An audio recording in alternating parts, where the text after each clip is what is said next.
Good morning, Vietnam. I am here at the council pond again. I am on a new peg, the peg that I can never normally fish because I have the dog. I have no dog today. He's off, it's day off, and my girlfriend's looking after him. So I was like, I'm going on the top peg, the peg that I always talk about, honestly. I can never get on. So I'll flip you around. So this is the peg. This is the almighty peg. So this is the lake, the council pond again. But basically this peg is just renowned. Well, all the matches, basically this peg wins 90% of them. So it is peggy. Peg 10 is the one that I normally fish over there and the back of that one. So today I'm literally opposite, right over here. So I'm gonna get the rods out. I've got the wind blowing in my face all day. It's gonna be a bit windy, but it's gonna be a good catch rate, I reckon, today, guys. I really do.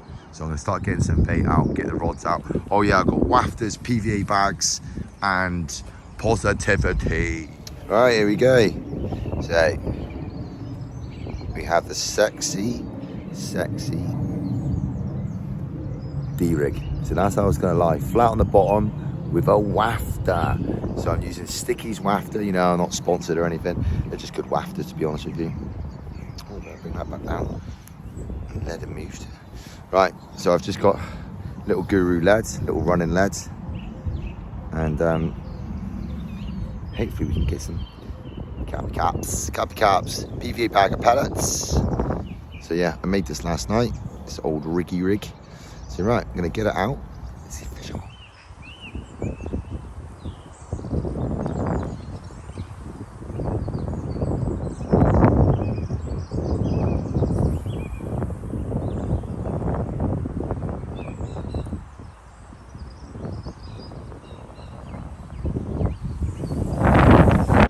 Right, so I've got the same again on this one.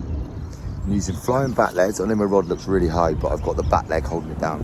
I'm gonna have to sort it out in a minute because there's 25 mile per hour winds.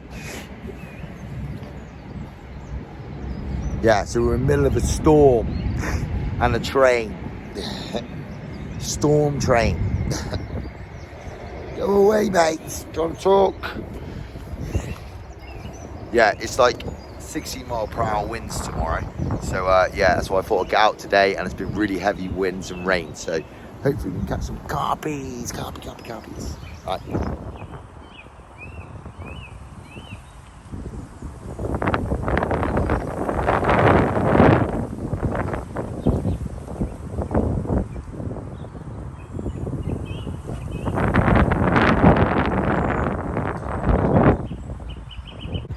Best pellets on the market. Boom, boom, boom, boy. So I've got, yeah, 12 millers, bang in, easy to put out. 8 mils too small. You can hear that? So yeah, it's gonna be a crazy one today, but I've got 2 nets for so I just gotta wait for the storm to blow in. Yeah, so I've got 2 floats, Jesus mate. 2 nets for a reason, because last time I was here when I was hooking up a fish and then he had to run off the other rod when I was unhooking it in the other net, and I was thinking, who runs off? What am I meant to do? And I got the net all took apart. What am I meant to do? Just stand there and play the fish to what? So I've learned now I'm just gonna bring 2 nets normally if I can, because if you get a double hookup like I've had, you see before, it's a bloody nightmare. You got to try and look it in one net, and if you took the net apart, I don't know what you're meant to do. Corda, what are you meant to do? If you take your net apart and you've got a fish in it, how are you meant to set that net up if the other rod's going? I've never understood that part of it. It's like, great, I take my net apart, but I have to rush to get the net back up and then leave the fish. So it's just really weird one.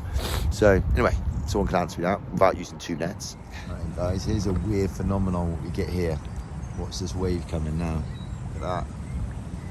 So this is the flusher, this is why I'm fishing here. It pumps all the water off the roads, worms, everything. And it normally does hit the lines, like you can imagine. That's why I pin my lines, there you go. That's why I pin my lines down. As you can imagine, it's like a river just flowing through right now. You easily drag your line and your rod right out. People think they get bites when it's going on, like, you know. But trust me, there is a lot of roach, I reckon, in Bremen now. I love this. So I'm gonna get the float out later and do some float fishing. So I reckon they must love it. It's, you know, big pumping water, you know, fresh water coming in. I bet it's colder water, but I bet you the fish love it, especially on a stagnant water like this. And we've had no rain for ages. So I was hoping that's what was gonna really get them going, you know. But yeah, the phenomenon of the flusher, that's what we call it. So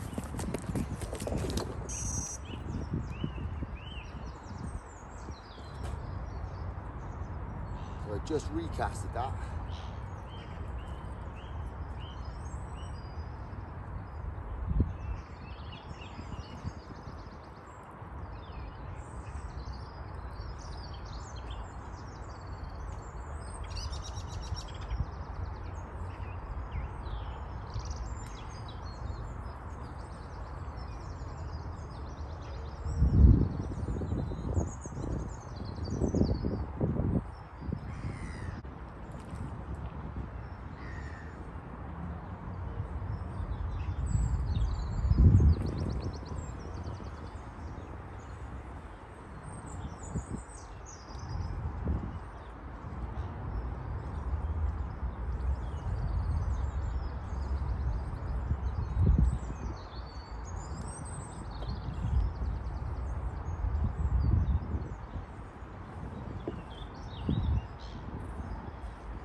Alright then guys, it didn't fight that hard. He's actually the right fish. He's angry. He's gonna go mental a bit. Obviously I'm in my cradle. Yeah, he had a pole float stuck on the side of him, I think. Hey mate. Boosh, first one of the day. Can't moan about that, can you, eh? I'd say he's about £8-9. Yeah, boy. First fish of the day.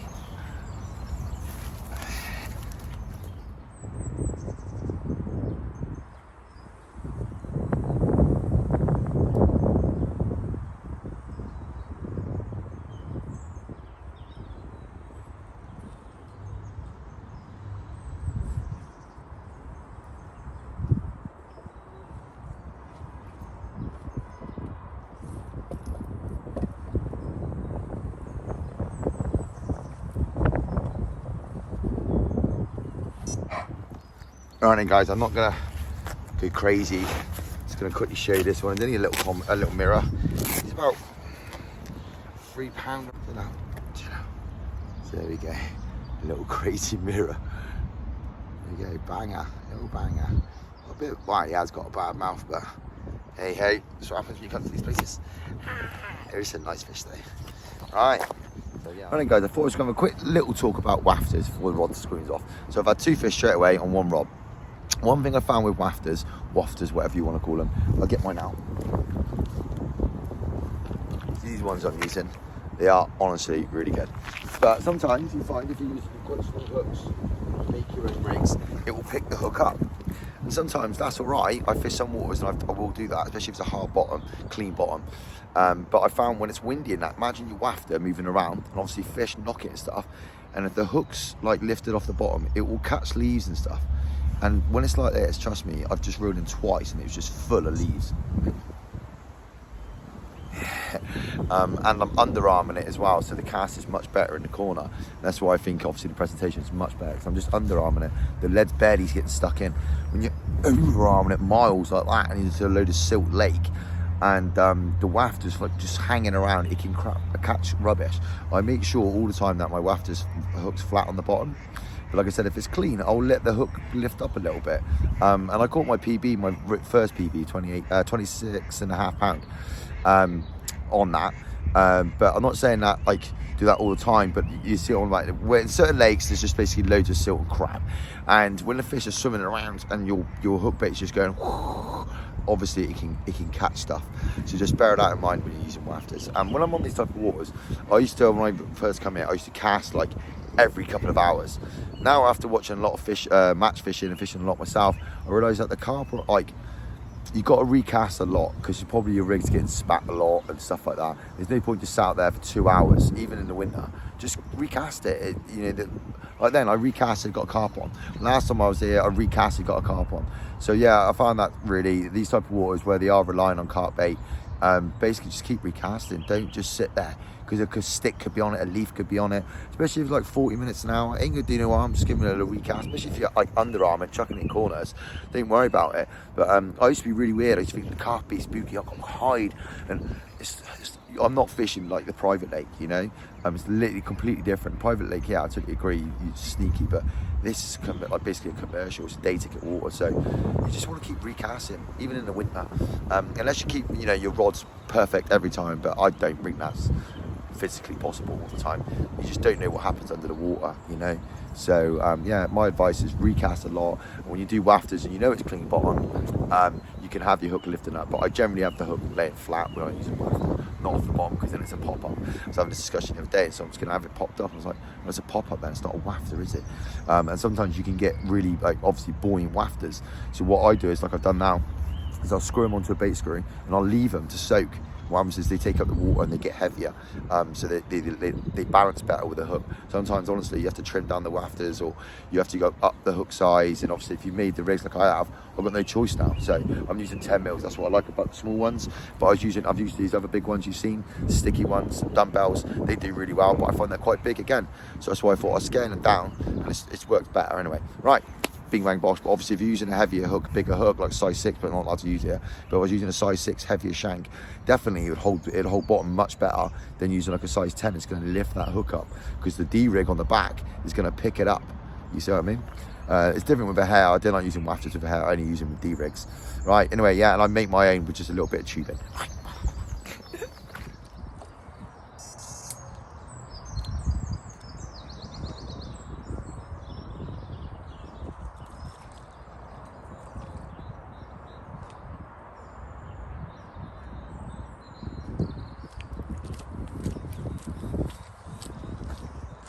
So imagine that, after just saying that, 1 minute later, look at that.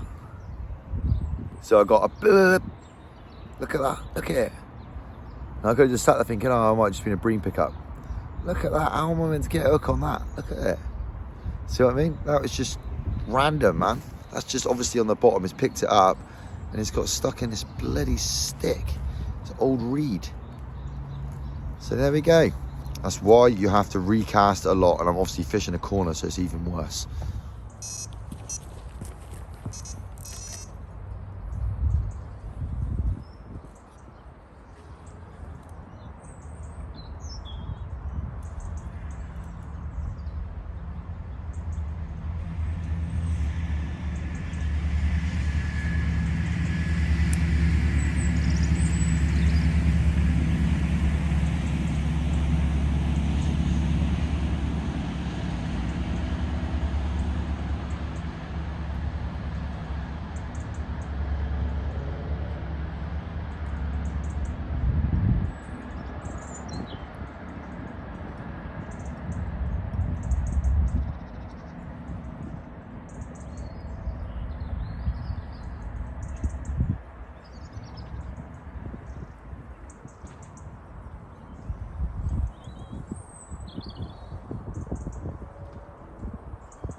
Right then guys, so this banging mirror is just going crazy, I'm sorry.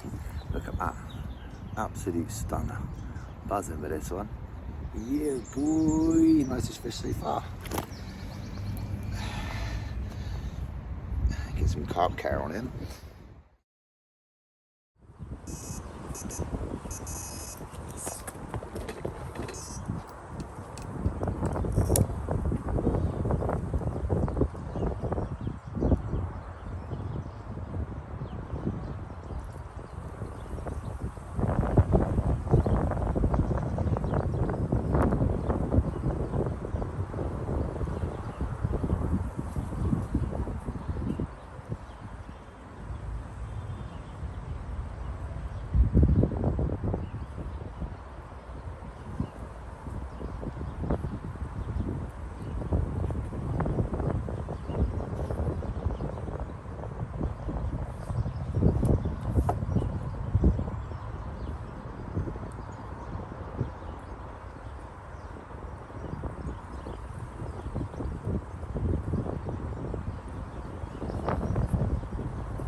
Right, here we go then, guys. Nice comment. It's been about 2 hours since the last bite. I lost 2, and you believe it. So like I say, with all the rubbish on the bottom, he actually fought, so at least he's going to fight on the, say that, fight on the back, basically, isn't he? There we go, nice comment. So I'd say he's about 10, 9.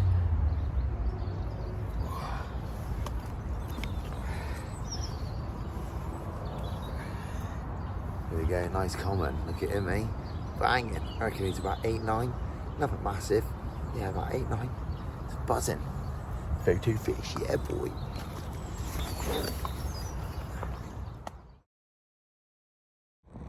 Alright then, guys, I'm going to go before the storm comes. I think I've had 4 fish, or 5, I'm not sure. I've lost 2, but it's definitely, they know the storm's coming because they just stopped feeding now. Literally last 3 hours, I ain't had a bite. So yeah, I'm going to get packing up. Hopefully I can get out soon. But obviously with this crazy storm going on, I don't know. So the next one's going to probably be on a river or a ditch, I reckon. I've had enough catfishing for a minute. But yeah, so it's been good. I've enjoyed it. And a quarter of a bag of pellets. And I end up just using PVA bags in the end. Because obviously trying to put it out in this has been mental. But anyway, bing bang bosh, like and subscribe. I hope you enjoyed the video. Nothing amazing, just a local council pond. Just want to catch some fish on a waft. Boom, boom.